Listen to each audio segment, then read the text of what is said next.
when somebody is going to sleep without food there. Yeah. It's a calling. Sio kusoma. Mapasta wengi kanisani ni kusoma. Nani watakosa? How do you know that it's a calling? Before I started church, I had gone around this country for hours, making biggest crusades. You see, I remember one time, the Kenya government said that whoever is having coins, the country is having shortage of coins. Yeah.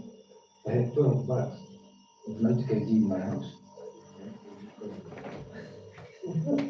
That's not from Canada. Yes, kukota Kenya mzima.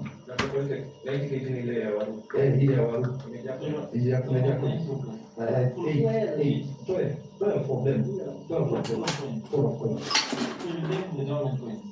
So that's when I read the paper, I had not called the bank to come and count the coins so that they can go back to segregation.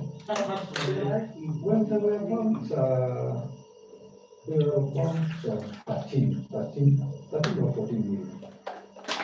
Coin. Yes. Yeah. All the coins in circulation are kept in your house. That's how we become a soldier.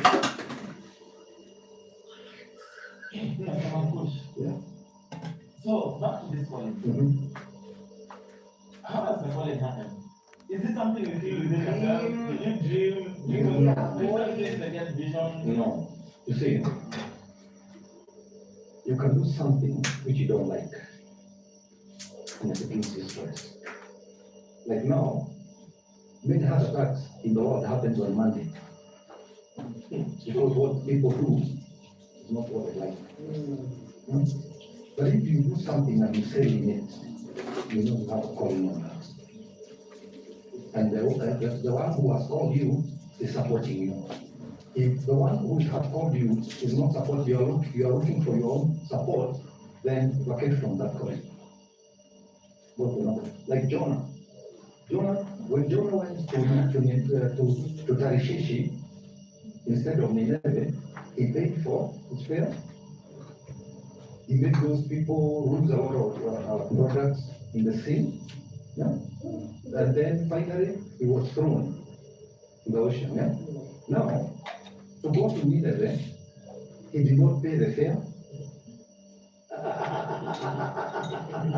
He went in his own Uber without benefits. Because the owner of Jonah had supported him at that time. Yeah. But to go to Tarishish, he had to support himself. If a product does not meet the purpose of the manufacturer does not support the product. That's why we have a lot of products in Asia. Come on, Pinabimbo.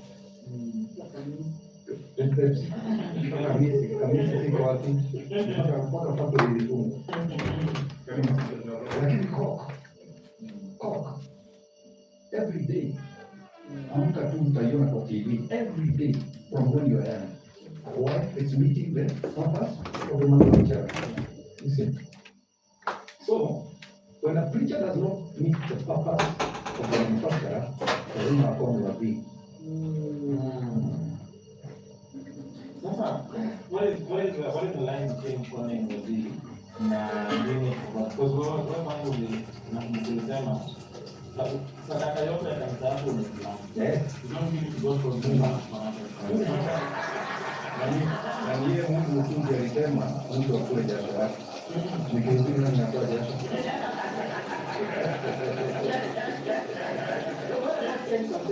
10%. 10% I give it to people who help. Yeah. Tafadhali kwa sababu ndio kukodesha. Hata unaikuja kudandia upate nini ya bure. How will I survive? Sure, if you don't have offering, don't go to church. Yeah. No, hakuna minimum gift. Whatever comes from your heart. Lakini sasa ndio pastor akukoni. Mkitoa kidogo. Lazima aliye pale mbele. Nasema Mungu anaona hata hiyo imebaki. Ni uongo. But sasa when sasa umenunua shamba. Sasa unakuwa na progression.